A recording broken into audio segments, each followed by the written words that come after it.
buyers still in complete control. We're just below the all-time high, which was January 26th, around 286.5. If we go back to Monday's resistance, 284.80 to 285, is that a support? There was definitely a seller in front of 286 yesterday. Initially, we popped there, and then after we pulled back to the half, we came back up. Looks like the seller was at 90 cents. You see in the 30-minute, we just kept on popping above 90 cents and then closing below. That's something worth keeping an eye on.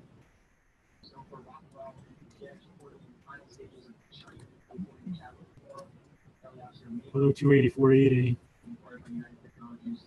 It's 284.50, and then probably here. So for some reason, we went up and failed here today. We actually had a hard down move, maybe like here. It's possible. Not seeing much signs of it, but keep an eye out for that. IWM. So I guess yesterday morning it was above 168. Then after the open, in the afternoon, I guess the sellers kind of stepped down below there. It's a little bit below this morning. So the real hard down move a couple weeks ago was from, we opened above 168.50 and we dropped straight out $3. Just confirming you guys can still hear me. Somebody is kind of screwing with the Zoom account, so I just got it. Said I was logged out. It seems like I'm still broadcasting. Good. Obviously, we'll have to toss one of the interns out the window after the meeting. So same thing. Just keep an eye out here. If we ever do get a strong drive that takes us above 169, then I'll start to think about new all-time highs on IWM. But right now, I think that would probably happen after the SPYs take out the all-time high. So if the SPYs got up to like 287, 288, then we might see some catch-up in IWM. All right, so first stock, AAOI is up a ton. So here's the daily. So it did this thing where it was just kind of moving along, it was moving up, and then it just went crazy. I guess that was right about here, went vertical to 60.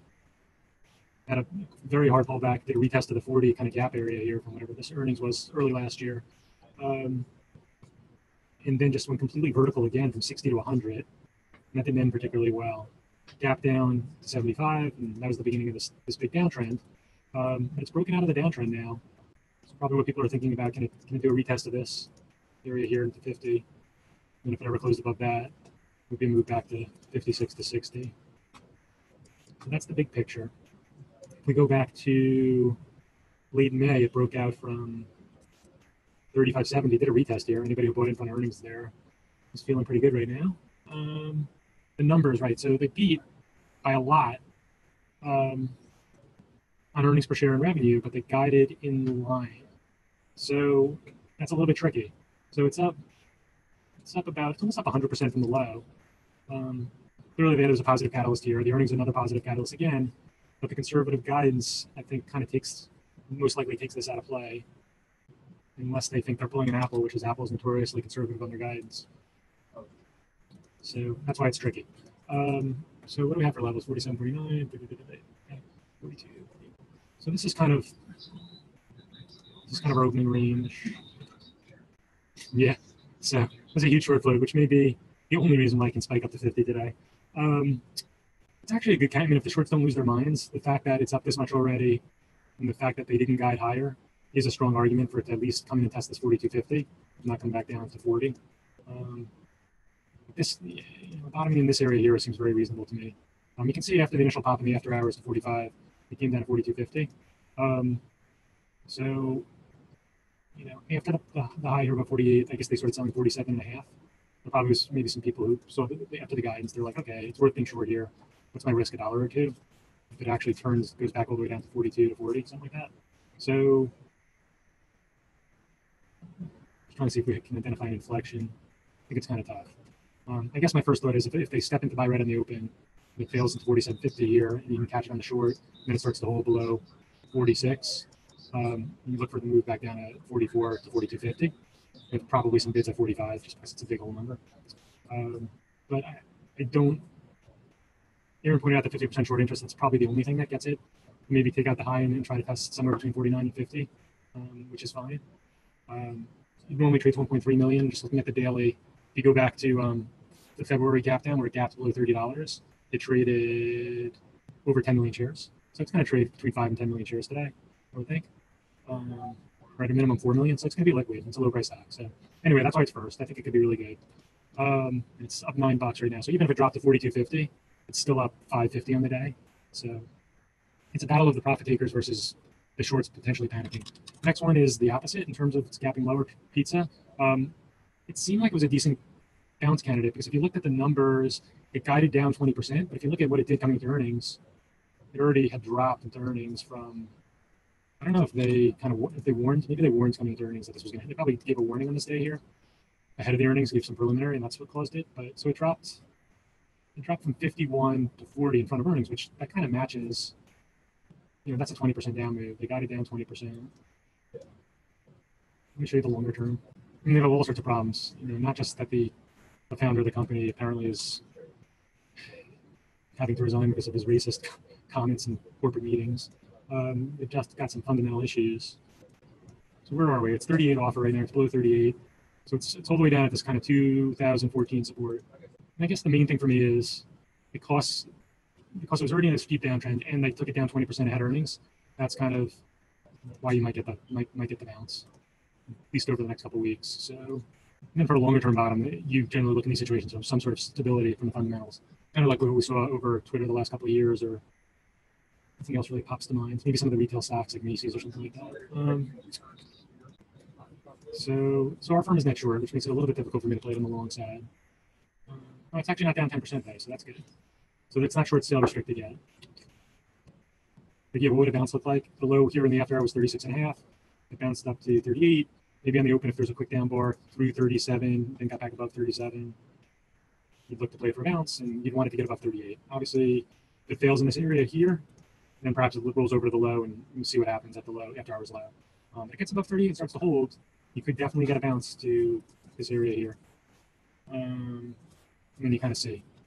This is a big range to work with. The initial range to think about is 38 to 36.50, and we'll see. I'm kind of agnostic. I could see it trending down, but the move from 50 to 40 ahead of earnings makes it a little bit skeptical that it'll break down much below the after hours low.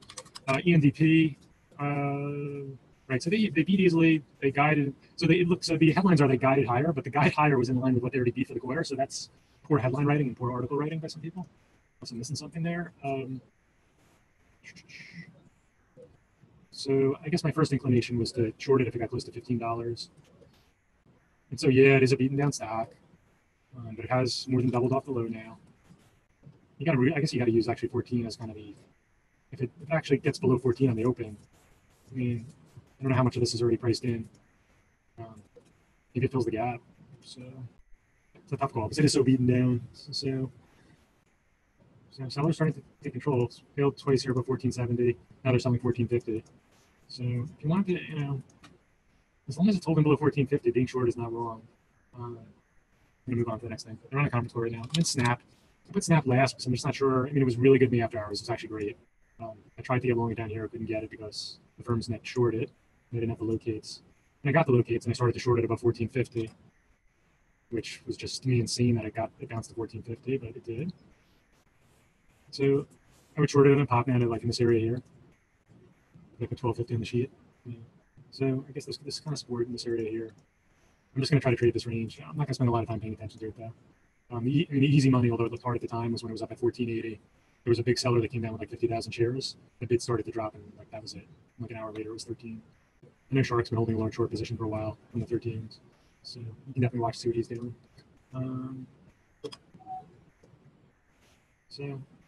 Okay, so I was around.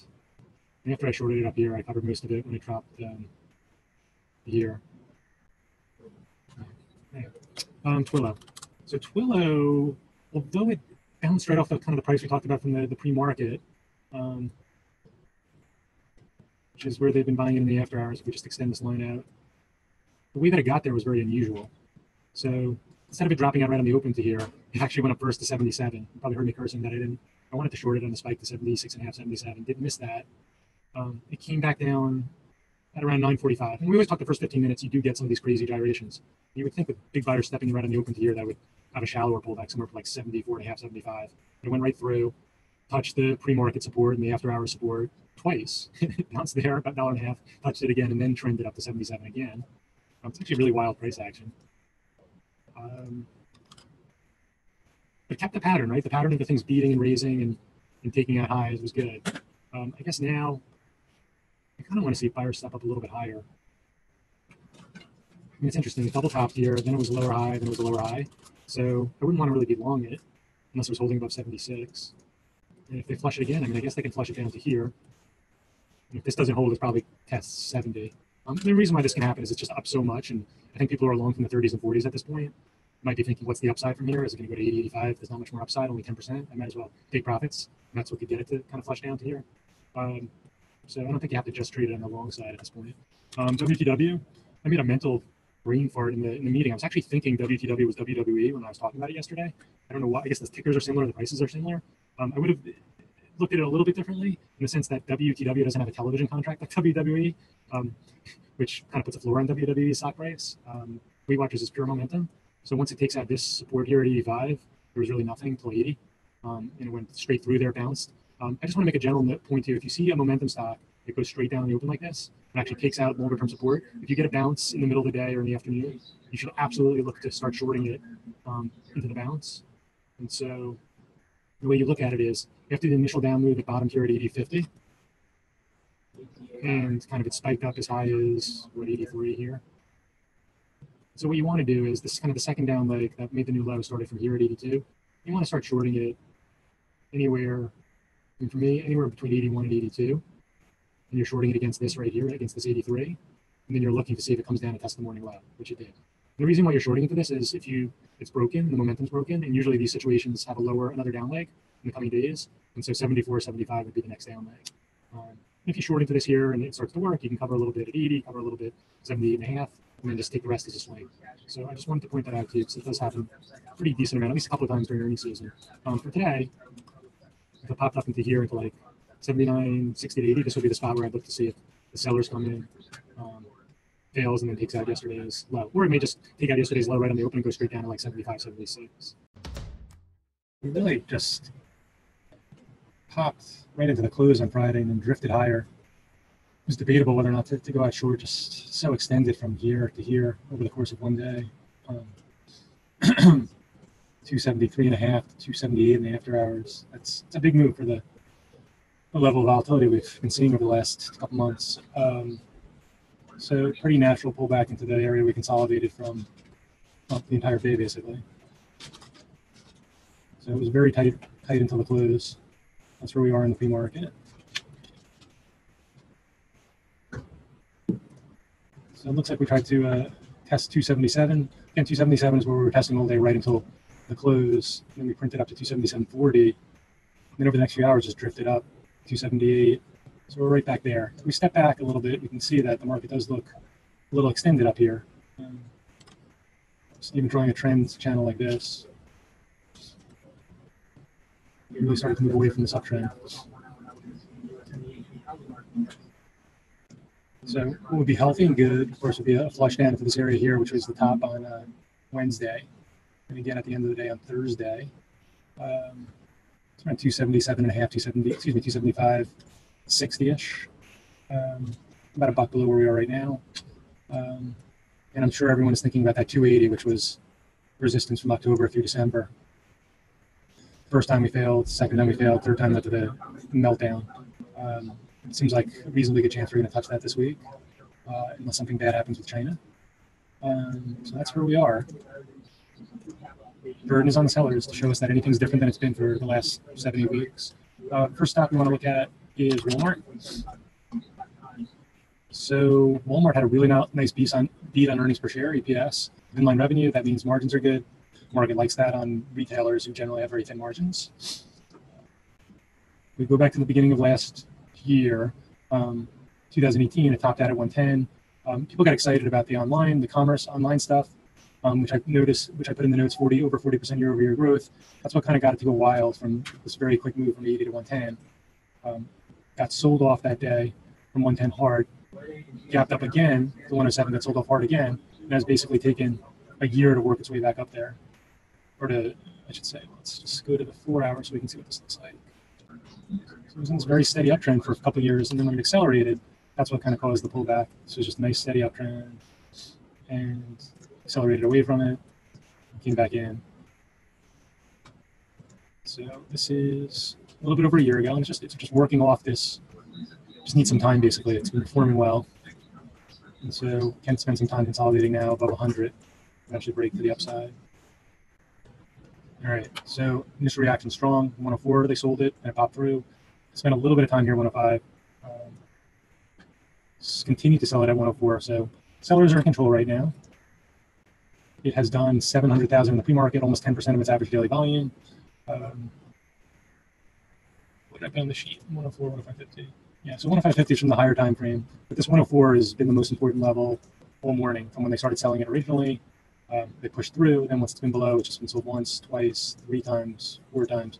Ideally, we'd get a test there on the open and see how it behaves there, but the buyers need to show that they can kind of retake and hold above there before I'd really look at it on the long side, other than a hard pullback into this area down here. So that's Walmart. Normally moves about 50. Would be great if it had a $3 plus range today. It's extremely likely it could easily do 15, 20 million shares. Seems like they're on the conference call right now as well. WeWatchers, WTW, it caught another downgrade. It's in a massive downtrend. It wasn't a massive uptrend for a couple of years. It's pretty much erased almost that entire move that started in the 20s. So zoom out a little more. There we go. So you go back to 2017, when it ran from, so it got above 25 and then had this run from 25 to 38, pulled back down to 32. That was the beginning of this Oprah excitement. It's looking at it now from the top, I'm not really seeing anything. I remember we did look at it here. My God, this doesn't seem that long ago. That was August, last August. It gapped down. This, I guess, was the beginning of this move. I'm chuckling because when that news came out that day, in my head, I was thinking initially when the news came out, it was WWE, which is Worldwide Wrestling. And that's why I actually didn't short it that day, because they have this big TV contract. But since then, it actually hasn't really tried to bounce. It's just been a steady downtrend. But coming into this downgrade, it did actually bounce off of 28 over the last week, and it's gapping down there again. So it is down pretty much. It's erased almost the entire up move. And it's just worth noting that this move here from 30 to 28 was bought, and it just worked its way back up to 30 again, and it gets hit. So I'm kind of curious to see if buyers step in here at 28 again and see if it can just work its way back up there. And overall, just very beaten down. So if we do, it's another one of those stocks that's so beaten down off the highs that if any gets any type of positive catalyst in the near future, it could easily work its way back up into the 30s. Unit, unfavorable court ruling. You don't really need to understand the details of it, other than to say that it was a spinoff from WYN. This federal judge said they shouldn't have been able to do what they did, and now the bondholders might have some rights to their assets or something like that. And so you can kind of see it's not taking that news too well. So it's gapping below this. If we zoom out a little bit more, since it did the spinoff, so it was 30 when they did the spinoff. It came down, went back up again to 30. Now it's through the low here. They might overdo this one on the open, and then maybe it'll kind of work its way back over the next few days a little bit. Right now, they're still selling it. This normally does 1.3 million shares, but I would assume it's going to do 10 million shares plus today. It's already done 2 million actually in the pre-market. So yeah, maybe even 20 million. So news came out after the close on Friday, went to 14, or actually went to 13, bounced back up to 14. So you can kind of see if it gets its footing over the next couple of days, I would be looking for a bounce back up to 13, to 14, at least 13. So that's that. And then PCG, which has been in a very steady uptrend since they declared bankruptcy, which is not usual. But the one thing that we've been talking about since day one, since people talked about bankruptcy and the fact that the stock was not trading like a stock that was going to go bankrupt, usually those stocks go down to $1, $2, is now it comes out that the governor of California made some comments indicating they might do some legislation to protect their liability, which has basically been this pretty much the only reason where it made much sense that the stock wasn't going down to below the chart even here. So you can see there was initial panic, then it came back up because people thought maybe they didn't have that much liability, and then they declared bankruptcy right here. And even when they declared bankruptcy, it shot right back up to $14, and then it's just been slowly grinding higher since. I would say since the stock has acted better or stronger than you would have expected, now that the news is actually coming out from the governor indicating they might do some legislation to limit liability, it wouldn't surprise me if it just keeps on grinding all the way back up to like kind of these levels from last month. So again, now people will start to think about it in terms of what's my upside. Not, oh, it's come from $8 a share. They're thinking, oh, they're going to do some legislation. Maybe it's going to work its way back up here, here. So at $16, $17, there's a lot of upside. And the analysts, even without that upside, were saying they thought it could be worth something in here. So that's where we are on that. GOIS from Friday reported, or was that Thursday actually? It was Thursday. They reported, got hit, popped on the open, then got below Thursday's low, which obviously is a short based on the selling that we saw on day one. And it is now back down to 50. So it's this consolidation from a few weeks ago. And now I would look for some sort of sideways action, either above 50 or in this little consolidation range, and see if it catches its footing. I have to always balance with my longer term view on the stock, which is I think eventually it'll just come way back down, versus shorter term, medium term technicals, which is coming into an area where you would think people would look to start to buy it. CGC, we played this on the short side on Friday when it failed at that 49 level, right on the open. I'm short at the top. So right on the open, went to the pre-market high, failed, came off hard, so we shorted this pop right here. Never rolled all the way back down, but it's gapping down this morning down at around 46, which was our kind of our downside potential target on Friday. Just want to zoom back out. I think if they really wanted to hit this, that 45 where it broke out from a few weeks ago. So broke out from, what was this, 44.5, 45. So if it's actually got a little bit of downside follow through from the pre-market low, it would be this area right here, at which point I would look to see if it would have bounce. So that's that. Twitter's on the sheet again. It's just grinding up. It basically tested Wednesday's high Friday and failed there. So Twitter, it's trading like the way Twitter normally does, which is it kind of bottoms and it slowly grinds higher. It has some hard down moves, some hard up moves, but it kind of works its way to higher prices. So eventually, I think it'll work its way back up into this band here. So we'll see, as long as it stays above 3080. NVIDIA, this one, I was kind of glad. I thought this was a healthy sign for the market. Here's where they did the earnings warning. It was at 160, sold off too much. But the fact that they came out after doing this big earnings warning and reported numbers that it would actually go up to $12, $13 straight seemed a little silly to me. The fact that it sold off in the after hours from there, and then they sold it more on Friday, it shows signs of a pretty rational market, which is good for us from a trading standpoint. Actually bodes well for the market going to higher prices.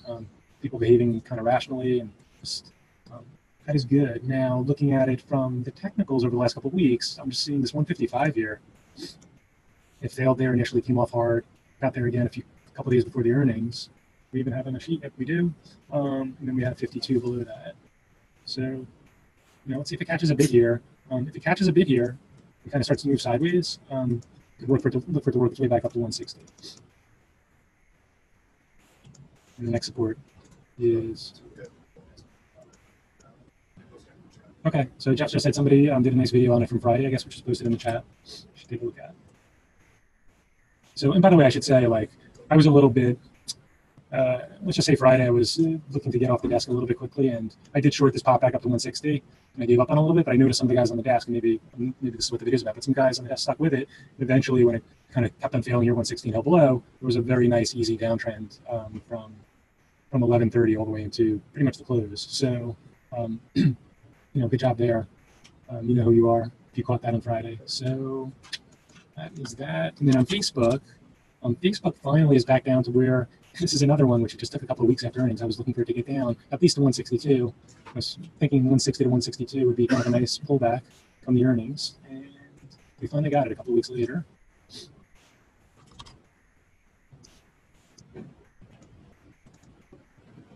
This is it's kind of this one. I would love to see a flash into 160. And maybe we're looking at, we zoom out, and maybe we get a bounce back up to this area here. And I would look at this band as potential resistance, something like that. That's a very liquid name, so it's a good idea to keep an eye on it. And it's see how many days in a row it's been sold. So from intraday, 1, 2, 3. This is neutral. So 4 of the last 5 days it's been sold intraday. So it's probably going to start to catch a bid pretty soon. so it's worth watching. And then yeah, ICPT, which is a tough stock to trade, is up a lot on a phase 3. Like you can see in the multi-year a few years ago, it did go from like 100 to 500, back down again and up again. It's been beaten down, but it's traditionally a very difficult stock to trade. Right at the top, we give a big picture overview of what's going on in the market so we can understand the context of market behavior for the trades that we're looking at in individual stocks. And then after the market overview, we go into the section of fresh in-play news, kind of what SMB is known for, finding the best in-play stocks each day.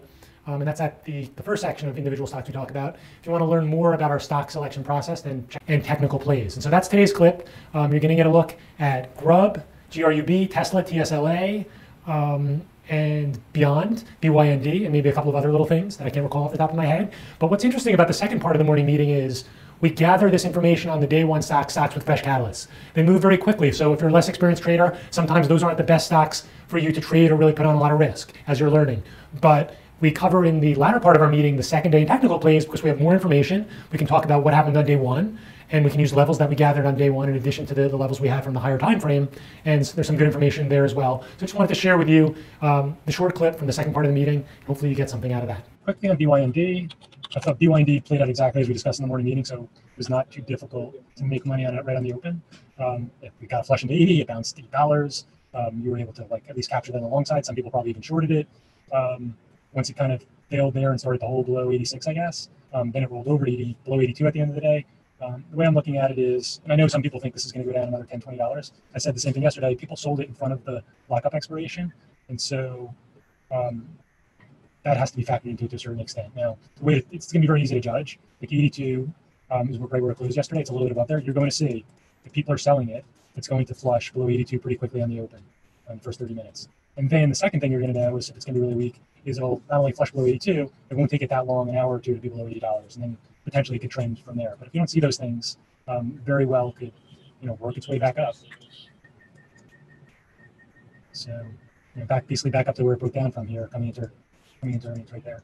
I want to do Tesla. I think Tesla's coming off because of the stuff coming out of China. The funny thing about Tesla is I had one of the down moves ahead of the earnings. I think it was this move right here when NIO blew up in China. And then people realized the next 2 days, oh, wait a second, NIO's sucks. They have negative margins. Tesla has actually really good margins. And it came right back. And I forget what the story was, but did this again. Then the earnings came out and they showed that, yeah, they are actually making money while everyone else is losing money. So the story that came out of China was just sales are slowing down electric vehicles. The companies are struggling there. And one of Tesla's big upsides potentially for 2020 is they've got the plant there. So that would naturally people would be like, oh, if China's slowing down, that's going to hurt Tesla. The issue, but it's the same thing in the U.S. Well, the Jaguar comes out, the Audi comes out, they do no sales, and Tesla continues to do large sales. It's the same thing in China. China, they keep on buying their cars, not they're crushing the competition. So from our standpoint, it's good that it's actually selling off on that news because it's not a real piece of news for them. And so hopefully, like now that it's come off $25 in the last couple of days, it's getting down to spots. If you look at where it broke out from the other day, got above like 306, 307, and went up like $10 straight. It's like coming into that area where it went up straight to. Could it come all the way back down to here? Sure, but then it would just set it up even better for a move back up to 320 to 330. So that's Tesla. Now, if we zoom in on the price action, just so we can understand, I think the easiest thing is, to look at it as this in terms of 317. It's in this downtrend. It tried a couple of times it couldn't hold above 320. What I'd be looking for as it's making lower highs is, does something change and does it have like some sort of drive like that and then hold above this area right here, and then I'd be looking for it to work its way back down. I'd love for it to actually continue to pull off more, because I think the risk reward once you get below 310 starts to get really good again. Grub, I think this is a great example. I think a couple of people were shocked that by the size of the gap down that actually could continue to go. And it's like pretty much, I guess, the opposite of like a Tesla, although this would happen on day one and Tesla happened on day two to fall through, is if news is really bad enough or really good enough, things can continue to go despite very large gaps. So having said that, once it went a couple of ATRs below our 36 support, definitely was looking for a bounce. It wasn't on the desk when this reversal happened where it got back above 33. This was actually a really good bounce. So got back up to here. Probably best case was like here. That would have been a nice $2.50, but it went up $2, which is pretty good. What do intraday reversals look like? You get a breakdown below a low, and then you get a couple of green bars where it gets back above the prior low, and then you have your low. People probably use 33 at that point as support, this low here, and then you can play it for a move back up to here, like this area here. Probably people stopped out when it reversed there, maybe even shorted it to see if it would come back down to 33. So looking at it, got a bunch of downgrades today. It's already bounced $1 and change. think Aaron mentioned yesterday, if they're between 30 and 32, was a good spot to look for a bigger picture bounce. So we'll see. I'm sure some people will try to short it into yesterday's low. If it gets there, the thing to be looking at is if it gets into yesterday's low, people short it there and it actually just doesn't pull back that much. That would be the sign that potentially longer term bottom was in.